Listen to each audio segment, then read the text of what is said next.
ഞാൻ പറയുന്നത് ഈ സെപ്റ്റംബർ 4-ാം തീയതിയാണ് കേരളത്തിലെ പ്രതിപക്ഷം വളരെ ഉത്തരവാദിത്ത ബോധത്തോടുകൂടി ഇങ്ങനെ ഒരു ആരോപണം ഉന്നയിച്ചത്. ഞാൻ പറഞ്ഞത് മുഖ്യമന്ത്രിയുടെ ദൂതനായി additional DGP law and order Ajith Kumar RSS general സെക്രട്ടറിയെ കണ്ടുവന്ന ആദ്യം നിഷേധിച്ചു രണ്ടു കൂട്ടരും, പിന്നെ സമ്മതിച്ചു. 21 ദിവസത്തിന് ശേഷം ഒരു അന്വേഷണമാണ്. നേരത്തെ എന്താ കുഴപ്പമെന്നൊക്കെ ചോദിച്ചു. വ്യക്തിപരമായി കണ്ടാണ്, അജിത് കുമാർ പാർട്ടിക്കാരനല്ല എന്നൊക്കെ പറഞ്ഞ് പല രീതിയിലുള്ള വേർഷൻസ് ഉണ്ടായി. ഇപ്പോൾ അന്വേഷണം നടത്താൻ തീരുമാനിച്ചിരിക്കുന്നു 21 ദിവസം കഴിഞ്ഞതിന് ശേഷം. അത് പോട്ടെ, ഞാൻ പറഞ്ഞതല്ലേ, ഞാൻ ഉന്നയിച്ച ആരോപണമല്ല, സാരമില്ല. ഈ മെയ് മാസത്തിലാണ് 2023 മെയ് മാസത്തിലാണ് ഈ അജിത് കുമാർ അദ്ദേഹത്തെ കണ്ടത്. മുഖ്യമന്ത്രി അറിഞ്ഞില്ലേ? മുഖ്യമന്ത്രിക്ക് അറിയാലോ. മുഖ്യമന്ത്രിക്ക് അറിഞ്ഞില്ലെങ്കിൽ അദ്ദേഹം ആ സ്ഥാനത്തിരിക്കാൻ യോഗ്യനല്ല. കാരണം അദ്ദേഹത്തിന് ഇന്റലിജൻസ് റിപ്പോർട്ട് കിട്ടുന്ന, അദ്ദേഹത്തിന്റെ കീഴിലുള്ള ആഭ്യന്തര വകുപ്പിന്റെ കീഴിലുള്ള ഏറ്റവും പ്രധാനപ്പെട്ട ഉദ്യോഗസ്ഥൻ RSS ജനറൽ സെക്രട്ടറിയുമായി 1 മണിക്കൂർ സംസാരിച്ചു എന്ന് മുഖ്യമന്ത്രിക്ക് വിവരം കിട്ടിയിട്ട് ഇപ്പോൾ 15 മാസമായി. എന്തേ അന്വേഷിക്കായിരുന്നു? ഒരു ഡൊമസ്റ്റിക് എൻക്വയറിയെങ്കിലും പോലീസ് ഡിപ്പാർട്ട്മെന്റിൽ നടത്തിയോ? DGP ഈ ഇന്റലിജൻസ് റിപ്പോർട്ട് കിട്ടുമ്പോൾ എന്തുകൊണ്ടാണ് മുഖ്യമന്ത്രി DGPയെ വിളിച്ചത്? ഉടനെ തന്നെ ഒരു ഡൊമസ്റ്റിക് എൻക്വയറിയെ പറ്റുള്ളൂ. അല്ലാതെ വേറെ അന്വേഷണത്തിനൊന്നും പ്രസക്തിയില്ല. കാരണം ഇതൊരു ഇപ്പൊ ആരോ പറഞ്ഞു ജുഡീഷ്യൽ അന്വേഷണം വേണം. ജുഡീഷ്യൽ അന്വേഷണത്തിന് നടത്താൻ ഇതൊരു ക്രൈമല്ലല്ലോ, ഇതൊരു IPC പ്രകാരമുള്ള ഒരു ക്രൈമല്ലല്ലോ. ഇതൊരു പൊളിറ്റിക്കലായിട്ടുള്ള ഒരു അലിഗേഷനാണ് ഉന്നയിച്ചത്.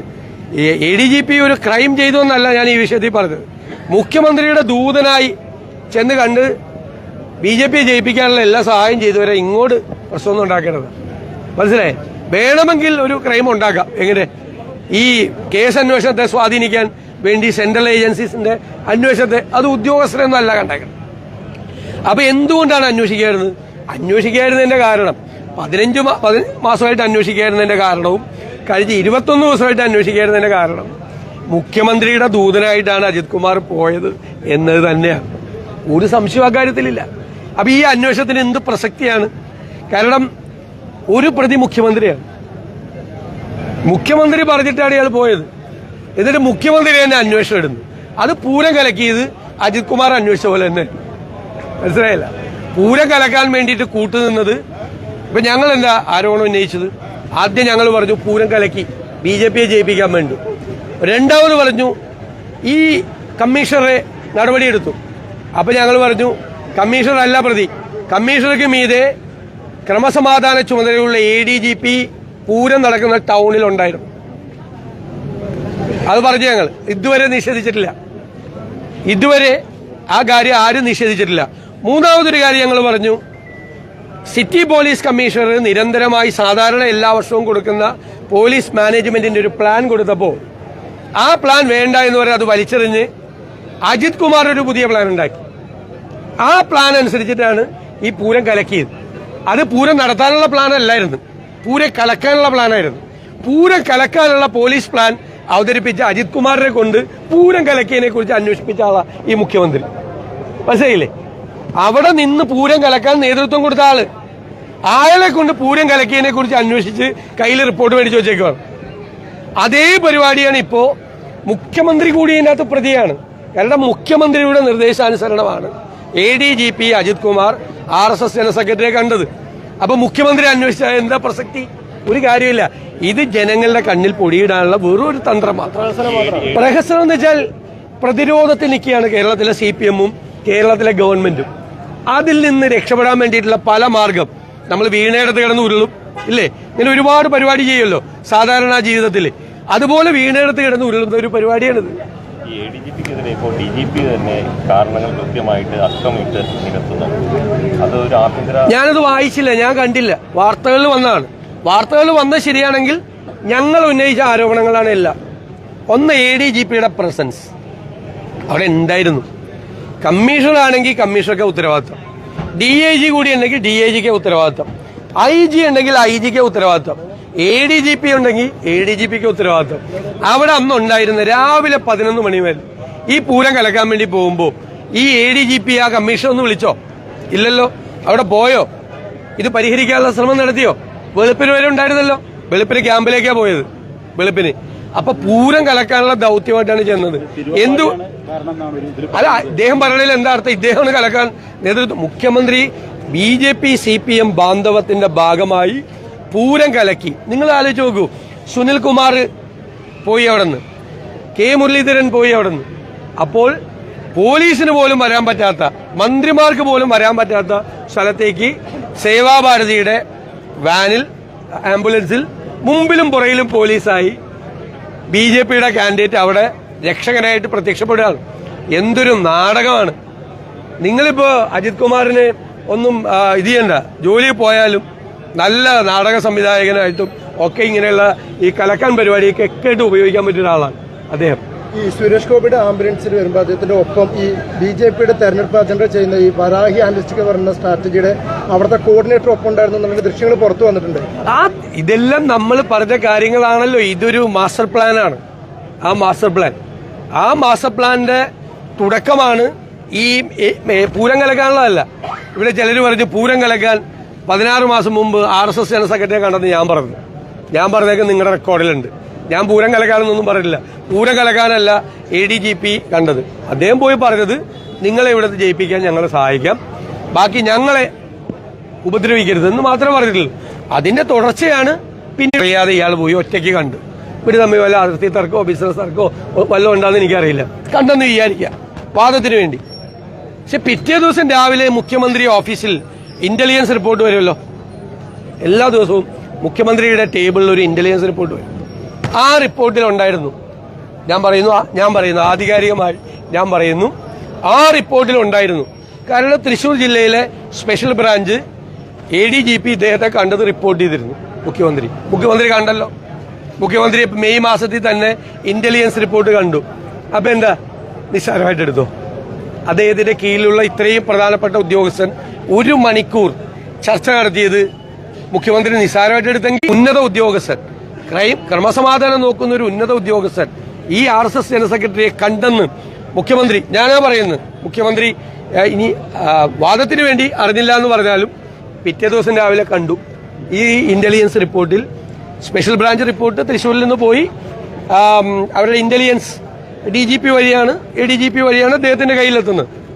അദ്ദേഹം പിറ്റേ ദിവസം കണ്ടിട്ടുണ്ട്. ഞാനാ പറയുന്നത്, കണ്ടിട്ടുണ്ട് അദ്ദേഹം. നിലമ്പൂർ MLA PV അൻവർ തുടർച്ചയായിട്ട് സർക്കാരിന് ഇടതുപക്ഷ MLA ആയിട്ടും കൂടുതലാക്കുന്ന പ്രസ്താവനകൾ ഡെയിലി നടത്തുന്നുണ്ട്. ഈ അൻവറിന്റെ ഒരു പ്രസ്താവനകളോടുള്ള ഒരു നിലപാട് അല്ല, അദ്ദേഹത്തിന്റെ ഉന്നയിച്ച ആരോപണങ്ങളുടെ പകുതി ഇപ്പൊ അന്വേഷിക്കാനുള്ള പകുതി ഞാൻ അന്വേഷിക്കില്ല എന്നും പറഞ്ഞു മുഖ്യമന്ത്രി. ഇരട്ടത്താപ്പ. അജിത് കുമാറിനെതിരെയുള്ളത് അന്വേഷിക്കാൻ വേണ്ടി അയാളുടെ കീഴിലുള്ള ഉദ്യോഗസ്ഥന്മാരെ കൂടി വെച്ചു കൊടുത്തിട്ടുണ്ട്. അയാൾക്ക് റിപ്പോർട്ട് ചെയ്യേണ്ട ഉദ്യോഗസ്ഥന്മാര്. നാളെ ഇവരുടെ കോൺഫിഡൻഷ്യൽ റിപ്പോർട്ട് എഴുതേണ്ട ആൾ അജിത്ത്. അവരാണ് അദ്ദേഹത്തെ കുറിച്ച് അന്വേഷിക്കുന്നത്. DGP അതിന്റെ മേൽത്തട്ടിലുണ്ട്. ബാക്കി ശശിയെ കുറിച്ച് വീണ്ടും എഴുതി കൊടുത്തല്ലോ ഭരണകക്ഷി MLA, കൊടുത്തില്ലേ? അത് അന്വേഷിക്കില്ല. അത് മറ്റതിൽ വിശ്വാസമില്ല, ഇതിൽ വിശ്വാസമുണ്ടെന്ന് പറയും. അപ്പൊ ആ അന്വേഷണത്തിനൊക്കെ ഒരു പ്രസക്തിയില്ല. പൂരം കലക്കിയത് അന്വേഷിച്ച പോലെയാണ് ഈ അന്വേഷണങ്ങളല്ല. പൂരം കലക്കിയ അന്വേഷണം. ഞാനൊരു വാക്ക്, നിങ്ങൾ ഇടയ്ക്കിടയ്ക്ക് അത് പറയണം. ഞാനൊരു വാക്ക്, എന്തൊരു പ്രഹസനമാണ് മുഖ്യമന്ത്രി എന്നൊരു ചോദ്യം ചോദിച്ചു അന്വേഷണത്തെ പറ്റി. ഇന്ന് ഞാൻ ആവർത്തിക്കുന്നു, എന്തൊരു പ്രഹസനമാണ്. സിനിമയിൽ വേറെന്തോ പേരാ ചോദിക്കണം അല്ലേ, സജി എന്ന് ചോദിക്കണം. എന്തൊരു പ്രഹസനമാണ് മുഖ്യമന്ത്രി എന്നാണ് എനിക്ക് ചോദിക്കാറ്. മുഖ്യമന്ത്രി ദൂതനായി പോയതുകൊണ്ടാണോ ADGPയെ മുഖ്യമന്ത്രി പ്രൊട്ടക്ട് ചെയ്യുന്നത്? സംശയം എന്താ? ഇപ്പൊ ജനങ്ങളുടെ രോഷത്തിന് വിധേയമായി പ്രതിരോധത്തിൽ നിൽക്കുകയാണ് സർക്കാരും പാർട്ടിയും, അവരുടെ പാർട്ടിയും. അതിൽ നിന്ന് രക്ഷപ്പെടാൻ വേണ്ടിയിട്ടാണ് ഈ ഒരു അന്വേഷണം. ഇതെന്ത് അന്വേഷണം? ആരോപണങ്ങൾ ഉന്നയിച്ച അൻവറിന്റെ അവസ്ഥ എന്തായിരിക്കും? അതെനിക്കറിയില്ല. അത് അവരുടെ ആഭ്യന്തരമായ കാര്യം. ഞാൻ സാധാരണ അതിൽ ഇടപെടാത്ത ഒരാളാണ്. ഇടതുമുന്നണിയിലെ ആഭ്യന്തര കാര്യത്തിലൊന്നും ഇടപെടണ്ടേ. ഞങ്ങൾ അങ്ങനെ ഒരു ചർച്ചയും നടത്തിയിട്ടില്ല. ഒരു ചർച്ചയും ഇത് സംബന്ധിച്ച് നടത്തിയിട്ടില്ല. ആരത് പറഞ്ഞാലും ഞാൻ ആധികാരികമായിട്ട് പറയാണ്, ഞാൻ UDF ചെയർമാനാണ്, പാർട്ടിയുടെ ബന്ധപ്പെട്ട ആളാണ്. ഞാനും KPCC പ്രസിഡന്റും. ഞങ്ങൾക്ക് എല്ലാവർക്കും അറിയാം, ഞങ്ങൾ ഒരു ചർച്ചയും ഞങ്ങളുടെ പാർട്ടിയിലോ ഞങ്ങളുടെ മുന്നണിയിലോ ഇതുമായിട്ട് ബന്ധപ്പെട്ട് ഇതുവരെ നടത്തിയിട്ടില്ല. സ്വാഭാവികമായിട്ട് വരുമല്ലോ, എല്ലാം വരുമല്ലോ. മറ്റൊരു വിഷയമുള്ളത്, ഇപ്പോൾ മുകേഷ് പീഡന കേസിൽ അറസ്റ്റിലായിരിക്കുകയാണ് കേരളത്തിലൊരു MLA. അപ്പോൾ അതിലെങ്ങനെയാണ് സ്റ്റാൻഡ്? അല്ല, ഞങ്ങൾ അന്ന് പറഞ്ഞല്ലോ, ഞാൻ രഞ്ജിത്തിന്റെ കേസ് വന്നപ്പോൾ പറഞ്ഞു രഞ്ജിത്ത് രാജിവെച്ച് ഒഴിയേണ്ടതാണ്. മുകേഷും രാജിവെച്ച് ഒഴിയേണ്ടതാണ്. ഗുരുതരമായ ആരോപണമാണ് ഉണ്ടായിരിക്കുന്നത്. അപ്പോൾ അത് CPM പോലത്തെ ഒരു പാർട്ടി, CPM നേരത്തെ തൊട്ട് തന്നെ അദ്ദേഹത്തെ സംരക്ഷിക്കാൻ വേണ്ടിയിട്ടുള്ള നിലപാടാണ് ആദ്യം പോലെ തന്നെ സ്വീകരിച്ചിരിക്കുന്നത്. ഒരാളെ മാത്രമല്ല, ഒരുപാട് ആളുകളെ. ഞാൻ ചോദിക്കട്ടെ, ആദ്യം പറഞ്ഞത് ആരാ? ജസ്റ്റിസ് ഹേമ കമ്മിറ്റി റിപ്പോർട്ട് 4.5 കൊല്ലക്കാലം ഒളിച്ചു വെച്ചു ഈ ഗവൺമെന്റ് എന്ന് പറഞ്ഞാൽ പ്രതിപക്ഷമല്ലേ? ഇന്നലെ ആരാ പറഞ്ഞത്? വീണ്ടും ഹൈക്കോടതി 4.5 വർഷക്കാലം ഒളിച്ചു വെച്ചു. ഞങ്ങൾ പറഞ്ഞ അതേ കാര്യം. ഞങ്ങൾ പറഞ്ഞു ഈ വനിതാ IPS ഉദ്യോഗസ്ഥരെ കൊണ്ട് അന്വേഷിപ്പിക്കണം. അന്വേഷണം വെച്ചു, കൂടെ 2 മെയിൽ ഓഫീസർമാരെയും വെച്ചു. എന്നിട്ട് ഹേമ കമ്മിറ്റി റിപ്പോർട്ട് പുറത്തു വന്നതിന് ശേഷമുള്ള കാര്യങ്ങളെക്കുറിച്ച് അന്വേഷിക്കാൻ പറഞ്ഞു. അന്ന് ഞങ്ങൾ പറഞ്ഞു അതുപോരാ, ഹേമ കമ്മിറ്റി റിപ്പോർട്ടിൽ പറഞ്ഞിരിക്കുന്നത് ഒഫൻസ് കമ്മിറ്റ് ചെയ്തെന്നാണ്. ഒഫൻസ് കമ്മിറ്റ് ചെയ്തെന്ന് പറഞ്ഞാൽ അന്വേഷിക്കാതെ വേറെ യാതൊരു നിവൃത്തിയില്ല, അന്വേഷിക്കണമെന്ന് പറഞ്ഞു. അപ്പോൾ പറ്റില്ല എന്ന് പറഞ്ഞു, അന്വേഷിക്കില്ല എന്ന് പറഞ്ഞു. പിന്നെ ഹൈക്കോടതി ഇടപെട്ടു അല്ലേ? എന്നിട്ട് പ്രതിപക്ഷം പറഞ്ഞ അതേ കാര്യം ഹൈക്കോടതി പറഞ്ഞു, ഹേമ കമ്മിറ്റി റിപ്പോർട്ട് വളരെ സീരിയസ് ആണ്, series of offences have been committed എന്ന് തെളിവാണ്. ഗവൺമെന്റിന്റെ മുമ്പിൽ ഇൻഫർമേഷനാണ്. എപ്പോഴാണ് ഗവൺമെന്റിന്റെ ആരുടെ മുമ്പിൽ ആ ഇൻഫർമേഷൻ കിട്ടിയ ആ ഇൻഫർമേഷന്റെ അടിസ്ഥാനത്തിൽ അന്വേഷണം വേണം. ഞാൻ പോക്സോ ആക്ട്, BNCC, BNS എല്ലാ ആക്ടും വെച്ചുകൊണ്ട് ഞാൻ പറഞ്ഞു ഇത് അന്വേഷിക്കാതിരിക്കുന്നത് ക്രിമിനൽ കുറ്റമാണ്, 6 മാസം തടവിന് പോകേണ്ട കുറ്റമാണ്. മുകേഷ് MLA രാജിവെച്ചില്ലെങ്കിൽ എന്താണ് നിലപാട്? അല്ല, ഞങ്ങൾക്ക് ഈ വിഷയത്തിൽ കൃത്യമായ നിലപാടുണ്ട്. നമ്മൾ അതുമായിട്ട് ബന്ധപ്പെട്ട സമരങ്ങളും കാര്യങ്ങളും നടക്കുകയാണ്. ഈ ഹേമ കമ്മിറ്റി റിപ്പോർട്ടിൽ ഒരു ഭാഗം കട്ട് ചെയ്ത് പുറത്തുവിട്ടതിൽ ഒരു വിവാദം ഉണ്ടായിരുന്നല്ലോ. ഇപ്പോൾ അതിൽ യുവരാഷ്ട്ര കമ്മീഷൻ അത് പരിശോധിക്കാൻ വേണ്ടി വീണ്ടും ഒരു ഉത്തരവിട്ടിട്ടുണ്ട്. ഇത് ഇവർ ഓരോരുത്തരെ സഹായിക്കാൻ വേണ്ടി ചില പേജ് അല്ലേ 97 തൊട്ട് 107ാമത്തെ പേജ് വരെ മാറ്റി. അപ്പൊ അതിൻ്റെ അകത്ത് ഇവർക്ക് വേണ്ടപ്പെട്ട ആരുണ്ട്, സഹായിക്കാൻ വേണ്ടി ചെയ്തതാണ്. ഇപ്പം നമുക്ക് പരിചയമുള്ളവരില്ലേ സിനിമാ ലോകത്ത്? ഞങ്ങൾക്ക് പരിചയമില്ലാത്ത ആരാളുള്ളത്? എനിക്ക് നേരിട്ട് പരിചയമില്ലാത്ത ആരുമില്ല. എല്ലാ പ്രധാനപ്പെട്ട ആളിലും നമുക്ക് നേരിട്ട് പരിചയം, സുഹൃത്തുക്കളാണ്, സൗഹൃദമുണ്ട്. സൗഹൃദം വേറെ. ഇത് സ്ത്രീവിരുദ്ധ സർക്കാരാണ്. അതുകൊണ്ടാണ് ഈ നിലപാടെടുക്കുന്നത്. ഈ മലപ്പുറത്തൊരു വിഷയം കൂടി, ഇവിടുത്തെ 17ഓളം വരുന്ന സ്കൂൾ വിദ്യാർത്ഥികളുടെ TC ഒരു സർക്കാരിന്റെ വെബ്സൈറ്റിൽ നിന്ന് നഷ്ടമായിരിക്കും. ആ കുട്ടികൾക്ക് അഡ്മിഷൻ ലിസ്റ്റിന് പുറത്തായിട്ടുണ്ട്. ഞാനത് അറിഞ്ഞു. വളരെ ഗൗരവത്തോടു കൂടി അന്വേഷിക്കുകയും അവർക്ക് ആ സംവിധാനം ഏർപ്പെടുത്തുന്നതിന് വേണ്ടിയിട്ടുള്ള പകരം ബദൽ സംവിധാനം ഗവൺമെന്റ് ചെയ്യാൻ വേണം. എങ്ങനെ നഷ്ടപ്പെട്ടു എന്നുള്ളതിനെ കുറിച്ച് ഒരു പോലീസ് അന്വേഷണം നടത്തുന്നുണ്ട്.